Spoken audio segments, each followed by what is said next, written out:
അസ്സലാമലൈക്കും, നമസ്കാരം. ഞാനിപ്പോൾ സൗദിയിലെ പ്രാച്ചൂർ മറ്റൊരു കാര്യം കേട്ടോ. സൗദിയിൽ വേണ്ടി ഒരുപാട് പേരുണ്ട്. കാം എക്സ്പയർ ആളുകളൊക്കെ ഉണ്ട്.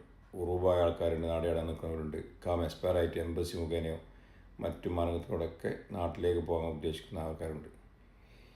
ഇവരോടൊക്കെ പറയേണ്ടത്, നിങ്ങളുടെ പേരിൽ വണ്ടിയൊക്കെ ഉണ്ടാവും. ഏതെങ്കിലും വണ്ടികളൊക്കെ നിങ്ങൾ ഇൻസ്റ്റാൾമെൻറ്റിന് എടുത്ത വണ്ടികളൊക്കെ ഉണ്ടാവും.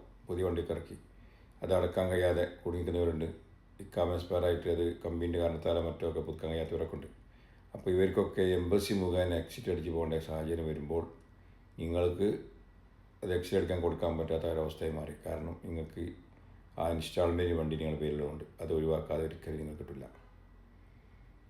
അത് ഒഴിവാക്കിയിട്ടേ നിങ്ങൾക്ക് കിട്ടുള്ളൂ. അത് കമ്പനിയെ ബന്ധപ്പെട്ട് അത് ഒഴിവാക്കാനുള്ള ശ്രമങ്ങൾ നടത്തിയാൽ നിങ്ങൾക്ക് എംബസി മുഖേന മറ്റോ എക്സിറ്റ് അടിക്കാൻ പറ്റുകയുള്ളൂ.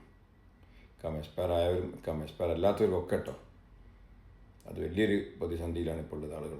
എന്നെപ്പോൾ 2-3 പേർ വിളിച്ച് നോക്കുക. ഇങ്ങനെ തന്നെ കാം എക്സ്പയർ ആയി 2-3 കൊല്ലം കഴിഞ്ഞു.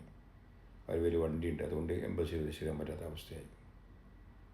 നമ്മുടെ പേരിലുള്ള വണ്ടി പറ്റുന്നുണ്ടെങ്കിൽ അത് ഇൻസ്റ്റാൾമെൻറ്റ് വണ്ടിയാണെങ്കിലും ഇൻസ്റ്റാൾമെൻറ്റ് ഇല്ലാത്ത വണ്ടിയാണെങ്കിലും നമ്മുടെ പേരിൽ ഒഴിവാക്കണം. ചില ആളുകൾ എന്ത് ചെയ്യും, ജയിലിൽ അടക്കപ്പെട്ടവരുണ്ട്. എന്തെങ്കിലും കേസിന് ജയിലിൽ അടക്കപ്പെട്ടു, പക്ഷെ അവരുടെ പേരിൽ വണ്ടിയുണ്ട്, അതും അവരുടെ പേരിൽ ഒഴിവാക്കണം. ജയിലിൽ നിന്ന് കയറ്റി വിട്ടുള്ളൂ. ഇനി നിങ്ങൾ കാലങ്ങളോളായിട്ട് വണ്ടി നിങ്ങൾ ഒഴിവാക്കിയ വണ്ടി ഉണ്ടാവും. ചിലപ്പോൾ നിങ്ങളുടെ വണ്ടിയൊക്കെ പൊളിച്ച് പോയിട്ടുണ്ടാവും. ഒഴിവാക്കിയ ടെസ്റ്റിലേക്ക് കൊടുത്ത വണ്ടി ഉണ്ടാവും.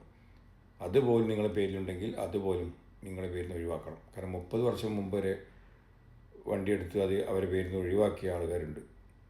അതിന് പേരിൽ നിന്ന് പോയിട്ടില്ല, ഇഷ്ടത്തിന്, ഗവൺമെൻറ് ഇഷ്ടത്തിന്, മുറിവിൻ്റെ. അതുകൊണ്ട് ഇപ്പോൾ നാട്ടിൽ പോകാൻ കഴിയാത്ത ആൾക്കാരുണ്ടായിരുന്നു.